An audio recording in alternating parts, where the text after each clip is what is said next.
Imagine the worst kind of suffering you could think of.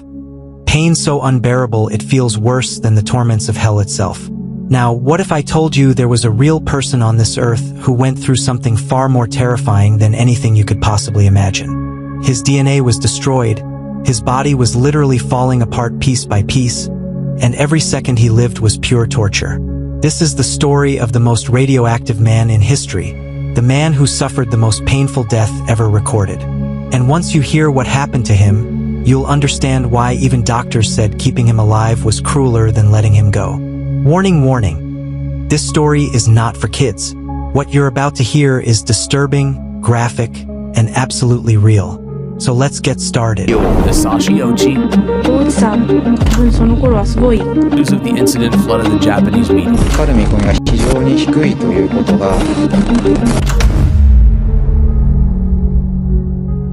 It was 1999 in Japan. A man named Hisashi Aoki worked at a company called JCO, short for the Japanese Nuclear Fuel Conversion Company.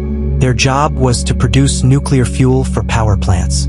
But unlike nuclear power plants, which follow strict safety protocols, this facility cut corners big time. The fuel-making process wasn't handled by machines. Instead, workers mixed chemicals and uranium by hand, often without fully realizing how dangerous it was. For years, nothing went wrong. The workers thought the job was safe. The company didn't enforce strict safety rules. And because most of the workers weren't well-trained scientists, they didn't know the risks they were actually facing. But then, one day, everything went horribly wrong. Production had slowed down, and the company was under pressure to deliver fuel faster. So, in an attempt to speed things up, workers added more uranium than they were supposed to. Normally, the limit was 5% enrichment, but they went over that. On the morning of September 30th, at around 10:30 a.m., as the mixture sat inside a tank, a sudden bright blue flash lit up the room. That light wasn't just a chemical reaction, it was radiation. And standing right next to that tank was Hisashi Aoki, along with two of his co-workers. Now, to put this in perspective, a nuclear worker is allowed a yearly limit of 20 millisieverts of radiation exposure. In just one instant, Aoki absorbed 17 sieverts, that's 17,000 millisieverts, nearly 1,000 times the lethal dose. His co-workers received less, but still life-threatening doses. One got 10 sieverts, the other about 3 sieverts. At first, Aoki simply collapsed. People thought he had just fainted. But when he was rushed to the hospital, doctors immediately realized the unimaginable. His DNA was completely destroyed. His body no longer had the ability to generate new cells. That meant his skin, muscles, and even his internal organs were all dying, while he was still alive. Day by day, his body fell apart. His skin peeled off. Blood poured from cracks in his flesh. His eyes bled every time he blinked. His muscles literally melted away, and his internal organs began to rot from the inside. Doctors tried everything: transfusions, experimental treatments, even giving him artificial blood cells.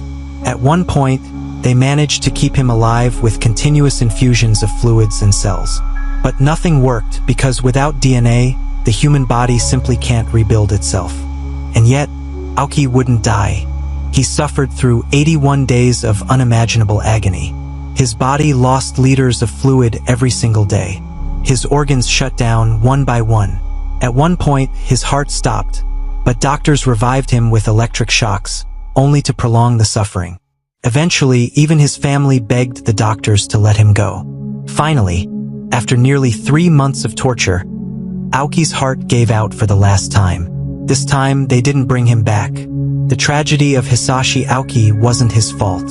He was just following orders, doing his job. The real blame lies with the company's negligence, the lack of safety protocols, the push for faster production, and the ignorance of the risks. This disaster shook Japan to its core, exposing how even in a nation seen as highly advanced, reckless corporate behavior could lead to horrific human suffering. Aoki's story is remembered today as the most painful radiation disaster in human history. For 83 days, he endured a living hell, one worse than death itself. So, what do you think? Should the doctors have kept trying to save him, or should they have let him go sooner? Let me know your thoughts in the comments. Until then, take care, Stay safe and I'll see you in the next video.